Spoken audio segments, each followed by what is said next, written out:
त्यसै गरी सहयोगको क्रममा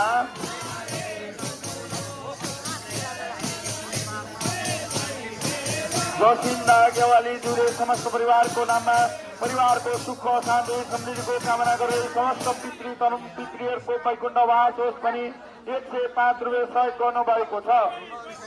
सुख शान्ति समृद्धिको कामना गर्दै समस्त पितृ तरुण पितृहरूको वैकुण्ठवास होस् भनी भगवान श्री मानव नारायणको मूल मन्दिर निर्माण कार्यमा 110 रुपियाँ सहयोग गर्नुभएको छ। उहाँका समस्त पितृ तरुण पितृहरूको वैकुण्ठवास होस्।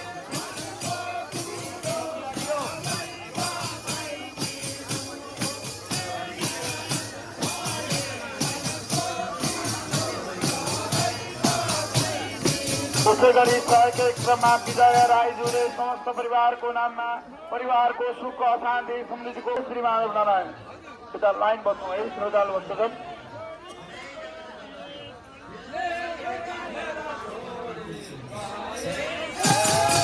त्यसै गरी सहयोगको क्रममा सन्ध्या सापकोटा झुले समस्त परिवारको नाममा परिवारको सुख शान्ति समृद्धिको कामना गर्दै समस्त पितृ तरुण पितृहरूको वैकुण्ठवास होस् भनी 130 रुपियाँ सहयोग गर्नुभएको छ। उहाँका समस्त पितृ तरुण पितृहरूको वैकुण्ठवास होस्। त्यसै गरी सहयोगकै क्रममा सरस्वती शुभेच्छा भक्तजनहरू लाइनबद्ध रूपमा धैर्य धारण गरी सहयोग गर्नु न विनम्र अनुरोध गर्दछौँ।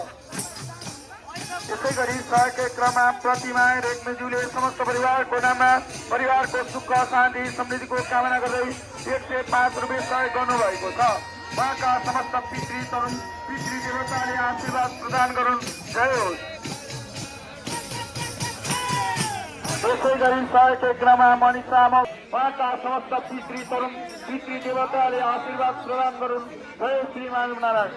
सहयोगकै क्रममा मैया जलेजुज्यूले समस्त परिवारको नाममा परिवारको सुख शान्ति समृद्धिको कामना गर्दै समस्त पितृ तरुण पितृहरूको वैकुण्ठवास होस् भनी भगवान श्री माधव नारायणको मूल मन्दिर निर्माण कार्यमा 105 रुपियाँ सहयोग गर्नुभएको छ।